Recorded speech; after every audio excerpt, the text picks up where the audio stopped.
Welcome everyone to the Do Good Work podcast, where Do Good Work is a way of living, where we highlight the hidden inner beauty behind the struggle to achieve a new level of excellence in all areas of your life. Today we have Vito Glazers.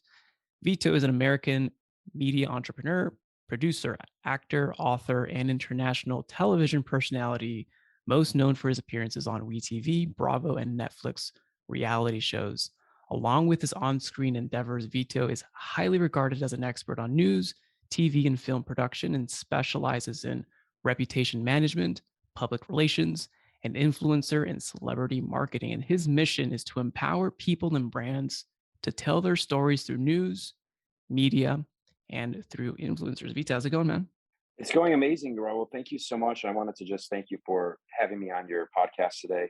It's going to be a great opportunity. I'm really looking forward to talking about all that you have to inquire about. So thank you for having me. This is going to be really fun. I know that one of the key elements, and I see this a lot in your social and a lot online, is that you talk about how gratitude kind of unlocks a path for you in your entrepreneurial journey. And I understand what led you to this path and how did you ensure that you had, or how did gratitude unlock paths for you as well? I appreciate you asking that. And it's funny that you ask how gratitude has unlocked the paths for me. So that really started, and I actually, so many people have almost made this into a meme Hmm. because I'm just constantly preaching gratitude. Every day I'm saying I'm grateful for everything. Every day I write in a little book that I'm grateful for everything. Mhm. And I used to do these exercises where you write down that you're like grateful for three things. I'm sure you're familiar with these types of exercises, but by focusing on only three things, I found that I was like leaving out all these other things that I was grateful for and leaving out gratitude for things that maybe are more difficult to be grateful for. So we'll come back around to that because that's actually part of hacking the like gratitude matrix, in my opinion, is learning how to be grateful for things that you perceive as maybe being bad for you. But my journey to gratitude it was actually a very weird experience. I was participating in a TV show we were filming in New York, and the producer of the show said, "Hey, would you like to meet Deepak Chopra?" And I thought that was like, he was on my top three people that I would like my legacy celebrities, people I actually would get excited about meeting. Yeah. And I said, absolutely, I want to meet him. And she's like, all right, you'll get to ask him one question. So we started talking about it. And I asked him the one question, and of course, I'm a creative, but I also like really pride myself in being like a marketer and a business person too, and that's how I like blend the worlds. So I'm like, okay, how can I ask Deepak Chopra a question on camera that I can also use as an asset in like my marketing? So being the head of a public relations company, I said the biggest challenge for me is really getting people to think that their story is cool enough to share. A lot of Mm. times people are like, I have a great story, but I don't know if like anybody's going to care about it. So I asked Deepak Chopra, I said, I built my whole career around helping people tell their stories. Could you tell the audience a little bit about why it's so important for them to share their story? And he actually had this like halo moment, which was really exciting for me. And he said, telling stories is basically the point of life, that everybody has a story to tell. And it's through telling that story and living out that journey that we basically live out our existence. So we got like this great 1 minute clip, and you can find it on my Instagram. But the catalyst from that was after the camera stopped rolling, he came up to me and we started talking. He's like, that was actually a really great question. And he's like, it's really got me thinking about the point of life. And the purpose of life is to basically pass on your information. So we ended up having this super challenging conversation together about the purpose of life. And we were like validating each other's ideas in this regard, as far as I was like, yeah, well, think about the purpose of a one-celled organism, right? Like an amoeba. The Mm. purpose of that amoeba is to pass on their DNA into another one-celled organism, right? Into another piece of another DNA. The purpose of humans is to basically reproduce and pass on our knowledge and information and keep building on that. So when you think about it at the most like primal fundamental level, the real purpose of life is just to pass on our information. And humans are so advanced that we can pass on our information through storytelling. But humans love storytelling. That's why we love books, we love movies, we hold like media pundits in such high regard. We've gotten past the part, we've gotten so evolved as a species that like basically just passing on our DNA is like a low form of storytelling for us now. But now we can write books, we can do movies, we can pass on like how to build a skyscraper and how to fly and how to go to space. Like this is all information that's built into telling our story. So that was the first part of the conversation. And then we evolved into the next part of the conversation, which I started talking to him about hope. And I was saying, I think it's so important for people to have hope. And he actually corrected me and said, hope is for the hopeless. Oh, And it was a really like counterculture argument that I hadn't heard for a long time. I said, okay, if we don't have hope, then what should we be focusing on? How do we get to the next day? So the way to get to through the hard times is not through hope, but through gratitude. And he explained this to me further, and I'll explain it to you now because this is how we pass on information. He said that the message was that hope is focusing on what you don't have. So when you say, I hope I feel better, you're basically saying, I don't have enough help.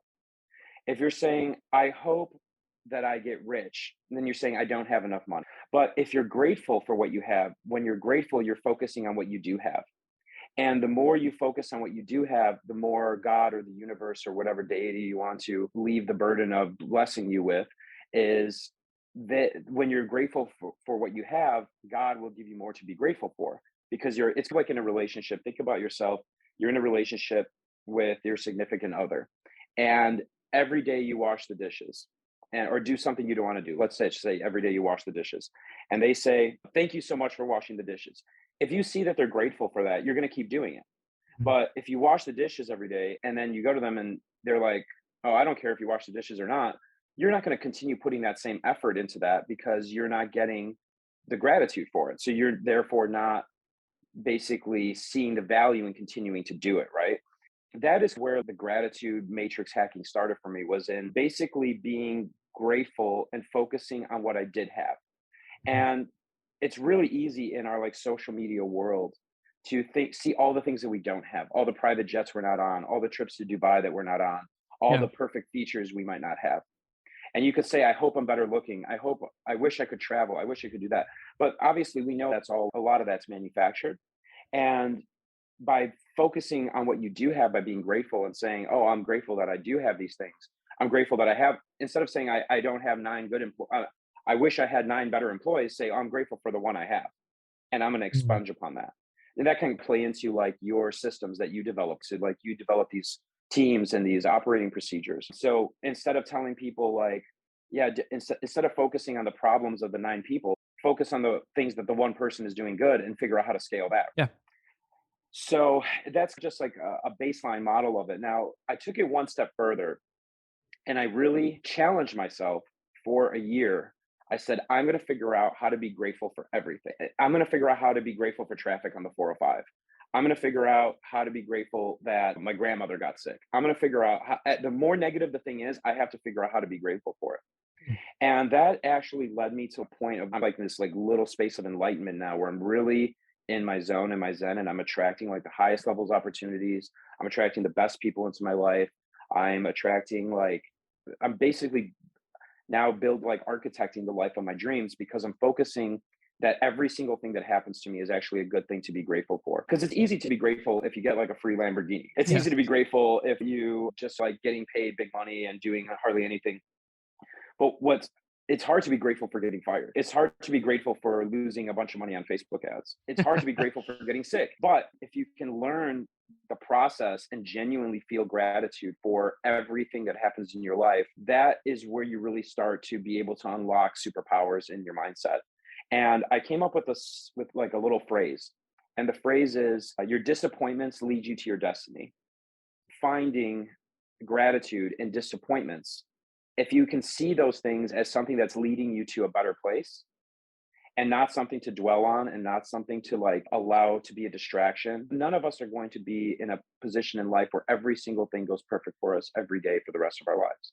True. But we all do have perfect lives that are perfectly lived out and are meant to live. If you believe in some kind of divine destiny, our lives should improve every single day if our mindset improves.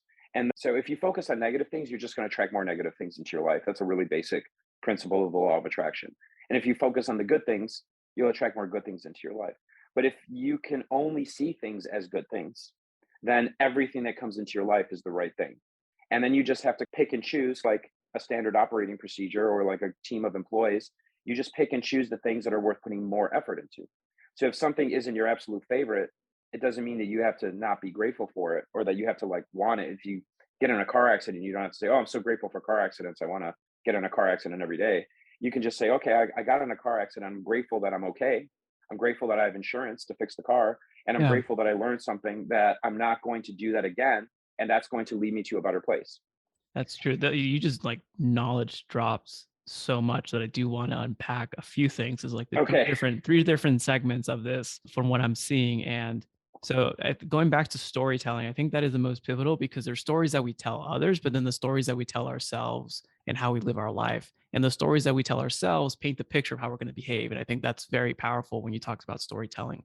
And I Mhm, also think that, and you're right, I think everyone does have a valuable background and is genuinely valuable intrinsically for who they are, and they all have their own stories and to be able to share. So I think it's a good honorable part that you mentioned that everyone has a story and it should be shared. In my opinion, mhm, that's what I firmly believe. The hope was pretty interesting. I think there's a definition of hope that maybe Deepak was defining because that kind of goes simply against some of the Viktor Frankl stuff, like of hope for the future. But I think what we're talking about is desire for what you don't have. Instead of focusing of mhm, desiring things you don't have, focus on the things that you do have and be grateful for that, not as opposed to hope, because I think hope gives you a picture for the future. And a mhm, picture for the future is a story that you tell yourself so that you act or behave towards that direction. But I think when we talk about hope in this section, when you define it or when Deepak defined it, it's more about a desire for something that you don't have. And I mhm, think that maybe if you feel focused for the things you don't have, then you do go into seeing the negative, see the things that you don't currently possess or currently experience, which I think is important. But the mhm. gratitude piece, that's actually a good challenge. And I think everyone listening today, that would be a very good challenge to maybe for everything that happens or every instant, naming three positive things. And I think that is the power of positive thinking. I know that, but I think it's the consistency to be able to do this is one of the most challenging pieces. And I love the quote of disappointments lead to destiny. That's very powerful for you to explain it in that way. As you move forward and as you support other people, how have this unlocks different opportunities for you in your career? And tell me a little bit more about the things that you're up to and what excites you most right now. So right now, well, first of all, I want to say that I do appreciate your insights very much on hope, and I definitely acknowledge that, and I do think that there could be a broader discussion about that, and I think that people have been challenging these discussions for all time. So I don't think there's a wrong or right answer, and I don't think that any one word necessarily has a concrete definition. So I do think that in the regard of hope that you're speaking of a vision for the future and a manifestation for the future. I think that it's extremely relevant, and I also think that Deepak's version and kind of the version we live by is it's also fits the definition of the word. So it all has to be taken into context. Yeah. So it's not like Different we want to go out here and perspectives. say no more hope allowed. I appreciate that your counter insight on that, and I think that's definitely something that needs to be regarded in regards to what I'm working on these days and what excites me right now, I have a couple things that I really find a lot of purpose in, and one of them is I'm just working at the highest level possible to help people tell their stories to the most relevant and most engaged audiences for them. And that to me, that I have a small agency in Hollywood called GlazersTalent.com. I manage like small handful of emerging TikTokers they're all a million plus. They're all really authentic, organic people that have really special talents and being able to tell stories in like a very short form 15 to 60-second format. And a lot of those people, one of my biggest clients, he's from like South Carolina. These people don't know how to navigate Hollywood, and they don't know how to navigate like the brand and advertiser and business space. Most of Mm. them are in like, I get a lot of value from helping manage them, help connect them, help handle the business side of things for them so they can basically flourish as creatives. But really all I'm doing is giving like empowering them to like take their talent and do their like storytelling in that particular format. So I love that short form format because it's very relevant to the audience. And then we go all the way to where we write books for clients. We do press, a lot of press and reputation management for clients. But the things that really have me excited is I have three films. We started doing documentary film production about 1 year ago, and I have three films in the can. One of them, I can't go into too much detail about them yet until they're like really ready to hit the press, but we're telling the story of boxing, like how it went from how the sport started all the way to how we got to like the influencer boxing culture. We're doing a film about that. It's looking really good. I think people are going to learn a lot about influencer boxing from that. And the funny thing is, people are like, oh, these influencers are boxing. Why are influencers boxing? They're not boxers. If Mhm. you watch the story, you can see that boxing, originally the boxers, before there was even TV cameras, they were like local influencers. Yeah. So it's gone from boxing being influencers to influencers being boxers. And it's a really organic story. And I think that it's going to be a really important piece of history that's going to really bring people back to the sport and bring people around the funny human need to watch two teams punch each other in the face. Like, why is that so important to humans? So I think that's going to be a really great story. And then we're doing another story that's like a Christian version of The Secret. It's basically like a mindset meditation type piece that ties back to basically more fundamentals in the Bible. So I think there's going to be a really great audience for that, and I'm really excited to for that film to come out. I think it's going to help a lot of people, and I think it's going to be a great franchise. And then I got a couple other ones. We're doing like biopics. We're doing a lot right now because with live music. So if people, what I want to do is give like people that like, I'm a partner in a music festival. It's called a Blended Festival. We do, last year we did 3, this year we're going to do 6, but it's like an immersive kind of food, culture, wine, and music experience. And not everybody feels safe going out into the world right now. What I really want to do is use new media and all these new formats to figure out a way to allow people to get that engaging music festival experience from home. So that's another project that we're working on that's a little more longer game, but it's going to start with documentaries. And then I hope that we can really get into the metaverse and the 3D world of doing like music festivals in the Matrix or whatever it's called now, the metaverse. Remotely. That's crazy. Yeah. That's super Yep. exciting. That's a huge trend that's happening. I would be more than excited to see and follow that. Are you Thank you. like posting about that? Are you updating people? Like, how do we stay in touch in regards to like those developments for the films, the music, and Yes. once you step into the cyberspace of Well, yeah, I appreciate that. So basically, I put like our big win. I use social media for a few different things. So on Instagram, I'm really just like posting the trophies. So you can follow me on Instagram at Vito Glazers. You can follow our wins on there, our major announcements. I actually use, I love using Twitter. For Twitter, I do daily updates on there. So if we're Hmm. working on a project, if we're like doing something cool, if we're filming a podcast, I'm updating that. I make a point to tweet something at least once a day. So if you're really excited about keeping up with some of the action, I do encourage you to follow me online at twitter.com/Vito Glazers. Cool. We'll put those links in the show notes as well. But Yeah. Vito, this was really fun, and I appreciate you sharing the gratitude matrix. I think that this is very powerful for our listeners to definitely implement that really in everyday life. And for everyone listening, thank you for being here today. It's an honor to be part of your journey. If you gained an insight from today's episode, please head on over to Apple Podcasts and leave a comment on that insight. And while you're there, you can also leave us up to a 5-star review. This is Raul Hernandez. Do good work.